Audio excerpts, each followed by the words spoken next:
So hello everyone. जैसे आप लोगों को पता होगा कि एसएससी ने इस बार अपना नॉर्मलाइजेशन फार्मूला चेंज कर दिया है। और इस नए वाले फार्मूले में एसएससी ने एक नई प्रोसेस को यूज़ किया है जिसे हम इक्वी परसेंटाइल मेथड कहते हैं। तो पहले वाले फार्मूले में एसएससी मीन और स्टैंडर्ड डेविएशन का हेल्प लेती थी, और इस वाले नए वाले फार्मूले में हर शिफ्ट का अलग अलग इक्वी परसेंटाइल स्कोर निकाला जाएगा और फिर उससे एवरेज करके फाइनल स्कोर निकाला जाएगा जो कि फाइनल नॉर्मलाइज्ड मार्क्स होगा। तो आज इस वीडियो में हम समझेंगे कि कैसे एसएससी का ये नॉर्मलाइजेशन प्रोसेस काम करता है, और इसे हम केलों की हेल्प से समझने वाले हैं, बनानास। और ये वीडियो आपको 100% नॉर्मलाइजेशन के प्रोसेस को समझा देगी। आपको ये प्रोसेस ऐसे याद हो जाएगा कि आप दोबारा कभी इसे नहीं भूलेंगे, ये मेरी गारंटी है। तो चलिए फिर वीडियो को शुरू करते हैं।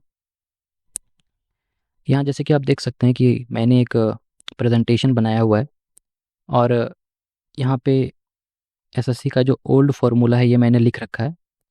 तो ये वाला एसएससी का पुराना फार्मूला था। इसमें एसएससी मीन निकालती थी, स्टैंडर्ड डेविएशन निकालती थी, फिर टॉप 0.1% स्टूडेंट्स का एवरेज निकाल के इस फार्मूला पे वैल्यू पुट करके उसका नॉर्मलाइज्ड मार्क्स निकलता था। लेकिन अभी वाले फार्मूले पे क्या है कि एसएससी 4 स्टेप्स का यूज़ करती है। पहले स्टेप्स में परसेंटाइल स्कोर निकलता है, दूसरे स्टेप्स में जो होता है एसएससी उसे अरेंज करती है परसेंटाइल स्कोर्स को बड़े से छोटे के ऑर्डर में, और तीसरे वाले स्टेप्स में जो गैप होता है उस गैप्स को इंटरपोलेटेड स्कोर्स से लीनियर इंटरपोलेशन का यूज़ करके फिल किया जाता है, और लास्ट वाले स्टेप्स में एवरेज निकाल के उसका नॉर्मलाइजेशन मार्क्स निकाला जाता है। तो हम एक एक करके सारे स्टेप्स को समझेंगे। यहाँ जैसे कि आप देख सकते हैं कि मेरे पास एक डेमो डेटा भी है। मैंने 5 शिफ्ट का डेटा रेडी किया है, और इसी के ऊपर आज हम लोग सारा ऑपरेशन करने वाले हैं। देखते हैं क्या कितना इजी होता है। तो सबसे पहले एसएससी ने कहा है कि जो हम लोगों को परसेंटाइल स्कोर निकालना है उसके लिए सबसे पहले तो रॉ स्कोर्स को डिसेंडिंग ऑर्डर में, यानी बड़े से छोटे के ऑर्डर में अरेंज करना पड़ेगा। मतलब 155, 170, देखो 170 ऊपर जाना चाहिए, तो पहले हम अरेंज करते हैं। तो इस बटन पे क्लिक करते ही ऑटोमेटिक अरेंज हो जाएगा, क्योंकि मैंने वैसे ही कोडिंग कर रखी है। करके दिखाता हूँ मैं। देखो 170, 166, 162, 155, 150, 148, 135। तो ये हो गया सारा डेटा अरेंज डिसेंडिंग ऑर्डर में। अब हम लोगों को परसेंटाइल स्कोर निकालना है। तो परसेंटाइल स्कोर निकालने के लिए पी निकालना पड़ेगा। तो P equals to M by N का फॉर्मूला है। यहाँ देखो P equals to M by N. तो एम बाई एन कैसे निकलेगा? तो इसमें एन जो है ना, एन मतलब है कि इस शिफ्ट में टोटल कितने बच्चों ने एग्ज़ाम दिया था। तो हम देखते हैं, इस शिफ्ट में टोटल 7 बच्चों ने एग्ज़ाम दिया था। इस शिफ्ट में टोटल कितने दिया था? 1 2 3 4 5 6, 6 बच्चों ने एग्ज़ाम दिया था। और इसमें टोटल 8 बच्चों ने एग्ज़ाम दिया था। तो सबका एन हो जाएगा 8। ठीक है। अब हम लोगों को एम भी चाहिए। तो हर एक स्टूडेंट्स का एम वैल्यू अलग अलग होगा। जैसे अगर सिर्फ इस बच्चे का देखें तो एम वैल्यू मतलब ये है कि 170 मार्क्स के इक्वल या 170 से कम मार्क्स कितने बच्चों के आ रहे हैं उस शिफ्ट में टोटल। तो 170 और 170 के नीचे लगभग 7 बच्चे हैं, तो इसका एम हो जाएगा 7। फिर इसका एम हो जाएगा 6, इसका एम हो जाएगा 5, वैसे करके इसका एम हो जाएगा 1। ये सब का एम आ गया। ठीक है। और एन 7 था। तो हम लोगों को परसेंटाइल निकालना है। तो P इक्वल टू क्या करेंगे? एम बाई एन करेंगे। तो एम बाई एन करते हैं। तो इसके लिए एम कितना था? 7 था। तो पहले 7 लिखते हैं। और एन कितना था? 7 था। तो इसका परसेंटाइल स्कोर आ गया 1 पहले वाले बच्चे का। दूसरे वाले बच्चे का कैसे निकलेगा? इसका एम था 6 और एन था 7। तो इसका कितना आएगा? 0.8 के आसपास कुछ आएगा। 833, 0.833। तो वैसे करके सारे बच्चों का आप निकाल सकते हो। जैसे कि अगर हम मान लेते हैं इसका बात करते हैं। ठीक है। तो इसका एन कितना था? 8। मतलब टोटल कितने बच्चों ने एग्जाम दिया इस शिफ्ट में? 8 बच्चों ने। और एम का वैल्यू क्या होगा? तो एम का वैल्यू के लिए या तो इसके इक्वल या तो इससे कम मार्क्स। तो 1 2 3 4, 4 बच्चों का या तो इसके इक्वल आया है या तो इससे कम मार्क्स आया है। तो एम 4 हो गया। तो P equal to M by N मतलब 4/8। तो कितना हो जाएगा 0.5, तो 0.5 हो जाएगा इसका, है ना। तो चलिए अब हम आपको नेक्स्ट स्टेप करके दिखाते हैं। तो परसेंटाइल स्कोर अभी मैं इस बटन पे क्लिक करूंगा तो ऑटोमेटिक जनरेट हो जाएगा। आप ध्यान रखना कि पहले वाले का 1 होगा, दूसरे वाले का 0.83 के आसपास होगा, ठीक है। और एक चीज़ और, परसेंटाइल स्कोर हमेशा या तो 0 के इक्वल होगा या तो उससे बड़ा होगा और 1 से छोटा होगा। कभी भी 0 और 1 से पीछे या आगे नहीं जा सकता, मतलब नेगेटिव में तो कभी नहीं हो सकता, और 1 से ज़्यादा 2, 3, 4 कभी भी परसेंटाइल स्कोर नहीं हो सकता, ये एसएससी का कहना है। और इस फार्मूला से भी यही कैलकुलेट होता है, क्योंकि बड़ी वाली वैल्यू जो n है वो हमेशा नीचे आ जाएगी, डोमिनेटर हमेशा छोटा हो जाएगा, डिनोमिनेटर बड़ा हो जाएगा। तो आप लोगों ने पढ़ा होगा फ्रैक्शन चैप्टर में कि जब नोमिनेटर छोटा हो जाता है, डिनोमिनेटर बड़ा हो जाता है, तो वैल्यू हमेशा 1 से छोटी ही होती है, ठीक है। तो चलिए मैं भी आपको करके दिखाता हूँ। ये देखो, ये 1 आ गया ऑटोमेटिक, ये 0.85 आ गया, यहाँ पे 0.5 आ गया, अभी हमने कैलकुलेट किया था इसका भी। तो वैसे करके ये जो सारा डेटा है इसका परसेंटाइल स्कोर आ गया, ठीक है। अब एसएससी ने क्या कहा है कि ये जो परसेंटाइल स्कोर है इसको भी आप डिसेंडिंग ऑर्डर में अरेंज कर दीजिए, ठीक है। तो परसेंटाइल स्कोर को डिसेंडिंग ऑर्डर में अरेंज करना है, लेकिन यहाँ तो देखो डिसेंडिंग में ही अरेंज किया हुआ है, 1, 0.85, 0.71। लेकिन एसएससी ये कह रही है कि सारे टेबल्स को, सारे शिफ्ट को कंबाइन कर दीजिए, जोड़ दीजिए एक साथ, और एक ही टेबल बना के उस पे फिर डिसेंडिंग ऑर्डर लगाना है, अलग अलग टेबल पे नहीं। पहले तो अलग अलग में लगाना था रॉ स्कोर के टाइम, लेकिन इस बार एक करके। तो मैं इस बटन पे क्लिक करूंगा तो एक और टेबल यहाँ जनरेट हो जाएगा, देखना, और फिर उस पर सारा डेटा एक साथ हो जाएगा। ये देखो हो गया, सारे बच्चों का डेटा एक साथ आ गया एक ही टेबल पे, और सबके जो परसेंटाइल स्कोर हैं वो डिसेंडिंग ऑर्डर में अरेंज हो गए, ठीक है। ध्यान रखना रॉ स्कोर डिसेंडिंग ऑर्डर में नहीं है, 170, 142 फिर 190 आ गया, लेकिन सिर्फ ये वाला है, हम लोगों को यही करना था। और सबके रॉ स्कोर अपने अपने शिफ्ट में, यहाँ पे देखो जैसे 170 शिफ्ट 1 में इस बच्चे ने एग्ज़ाम दिया था, 190 इस बच्चे ने शिफ्ट 3 में एग्ज़ाम दिया था, 185 इस बच्चे ने शिफ्ट 3 में एग्ज़ाम दिया था, और बाकी सारा जो शिफ्ट का जिसमें इसमें उन्होंने एग्ज़ाम नहीं दिया था वो सब अभी भी खाली है।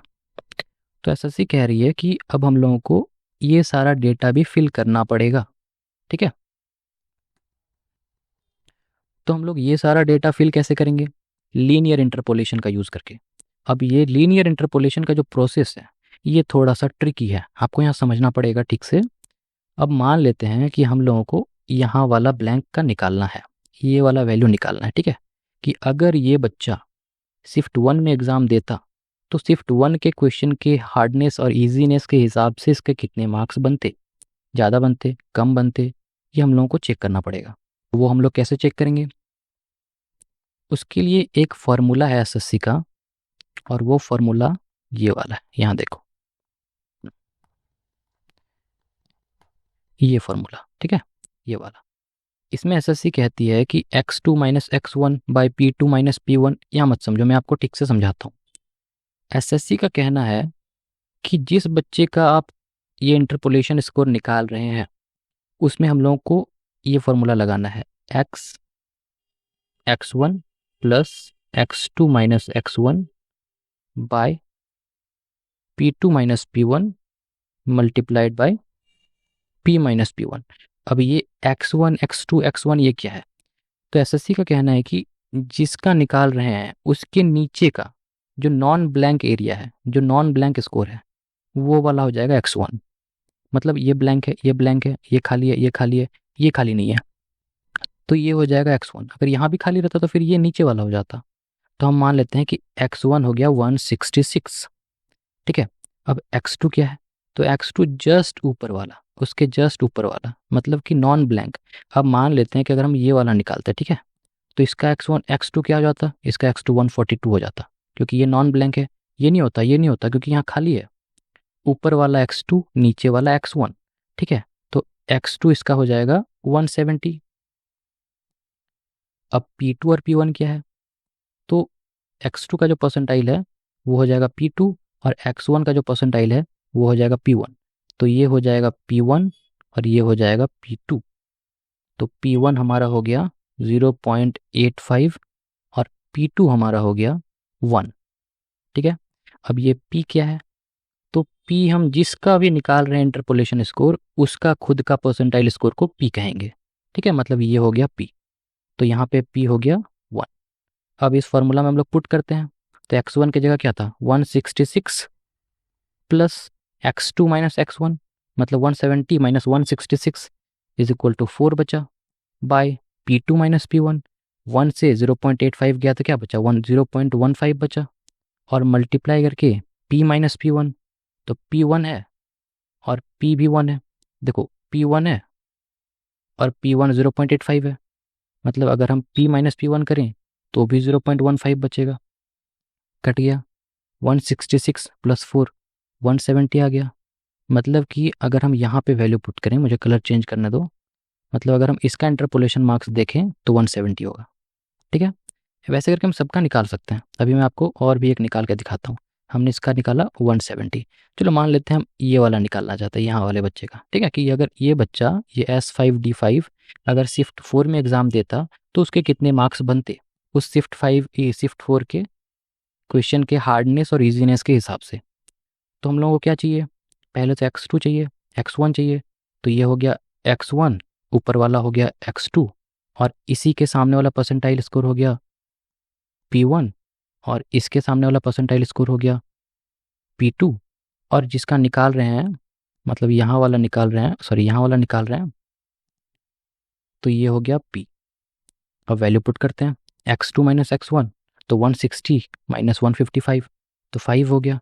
नीचे में P2 माइनस P1, तो 1 माइनस 0.83, तो कितना हो जाएगा 0.17, और प्लस में ये वाला लगाना है 155 क्योंकि x1 प्लस में था, और मल्टीप्लाई करके P माइनस P1, तो P है 0.833 और P1 है 0.833, तो कट कटा के 0 बचा।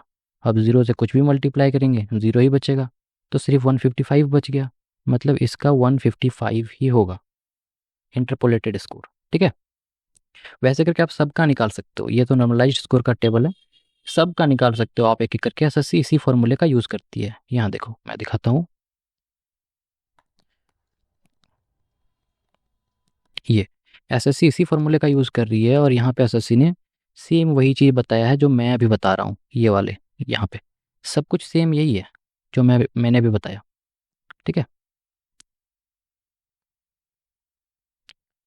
तो मैं इस बटन पे क्लिक करूँगा और ये जो इंटरपोलेटेड स्कोर्स है वो फार्मूला का यूज़ होके ऑटोमेटिक फिल हो जाएगा। मैंने पहले से फार्मूला डाल रखा है, और सेम फार्मूला आप ध्यान रखना, यहाँ 170 होगा और यहाँ पे 155 होगा। ठीक है, ध्यान रखना, देखो 170 हुआ, देखो 155.7 आया। तो वैसे करके आप सब का निकाल सकते हो। अब हमने सब का इंटरपोलेटेड स्कोर निकाल लिया, मतलब कि S1D1 ने शिफ्ट 1 में 170 स्कोर किए, पर अगर वो शिफ्ट 2 में एग्जाम देता तो 142 आता, शिफ्ट 3 में देता तो 190 आता, शिफ्ट 4 में देता 160 आता। अब बहुत सारे टीचर्स कह रहे हैं कि इसमें मार्क्स बढ़ेगा, इस प्रोसेस में, इक्वी परसेंटाइल प्रोसेस में कभी किसी का मार्क्स घटेगा नहीं, पर ये गलत है। मार्क्स घटेगा भी, सिर्फ नहीं बढ़ेगा। अब मैं आपको दिखाता हूँ कैसे। अब क्या करना है, ये लास्ट से बचा है, इसमें एसएससी कह रही है कि सबका जेड निकालना है। जेड मतलब एवरेज निकालना है। अब किसका एवरेज निकालना है, ये सारा डेटा का एवरेज निकालना है। सिर्फ इस स्टूडेंट का नॉर्मलाइजेशन मार्क्स निकालने के लिए सबको ऐड करके इसका जितना एन नंबर है उससे वैल्यू डिवाइड करना है, फिर इसका निकालना है, फिर इसका निकालना है। तो मान लेते हैं हम, चलो इसका निकाल के देखते हैं, फर्स्ट वाले का। तो फर्स्ट वाले का अगर हम निकालेंगे तो कितना बचा, 170, 142, 190, 160, 130, सबको ऐड करेंगे तो ये 100 टोटल हो गया 500। 60, 30, 90, 90, 180, 8, 250, 290, 292। ठीक है, तो 9, 7 और 1, 2, 3, 4, 5, टोटल 5 था। इसी तरह एवरेज निकालते हैं हम लोग, और अगर 5 से हम डिवाइड करें इसको तो कितना बचा, 5 1 जा 5, 2 बच गया, 5 5 जा 25, 4 बच गया, 5 8 जा 40.158.4। ये इस बच्चे का नॉर्मलाइज्ड स्कोर हो गया। कितना इसका आया था रॉ स्कोर 170, घट के कितना हो गया 158.4। घटा कि नहीं घटा, बिल्कुल घटा। तो हमेशा नहीं बढ़ेगा, घटेगा भी। अब मैं आपको इसको कैलकुलेट करके दिखाता हूँ सारे स्टूडेंट्स का। देखो इस पे मैं क्लिक करूँगा, सारा ऑटोमेटिक कैलकुलेट हो जाएगा और आप यहाँ लास्ट में देख सकते हो कि बढ़ रहा है या घट रहा है। देखो 158.4 है, ये घटा। इसका 158.4 है, देखो इसका बढ़ गया 16 मार्क्स। देखो इसका 26 मार्क्स बढ़ा है। तो ऐसे करके एसएससी कैलकुलेट कर रही है सबका। ठीक है, तो ऐसा नहीं कि कोई परसेंटाइल स्कोर में सबका मार्क्स बढ़ेगा ही, बहुत सारे बच्चों का मार्क्स घट सकता है। अब ये किस पे डिपेंड करता है? ये डिपेंड करता है कि अलग अलग शिफ्ट में बच्चों को कितने मार्क्स मिले हैं। सिर्फ अपने शिफ्ट से कोई फ़र्क नहीं पड़ता अब। ठीक है, हाँ तो ये थोड़ा फेयर हो गया, बट फिर भी इसमें बहुत सारे फ्लॉज हैं। मैं उसके ऊपर एक दूसरा वीडियो बनाऊंगा। और पहले वाले प्रोसेस में तो काफ़ी ऊपर नीचे होता था, स्टैंडर्ड डिवीएशन वाले प्रोसेस में। ये पहले वाले से बेहतर है, पहले वाले से अच्छा है। आज भी बहुत सारे यूनिवर्सिटीज़ में ये जो इक्वी परसेंटाइल प्रोसेस है इसका यूज़ किया जाता है नॉर्मलाइजेशन मार्क्स निकालने के लिए। अगर आप चाहते हैं कि मैं एसएससी के लाइव डेटा के ऊपर ये करके दिखाऊं तो मैं वो भी करके दिखा सकता हूं। और आप लोगों को ये वीडियो अगर अच्छी लगती है तो इसको लाइक करिएगा। हो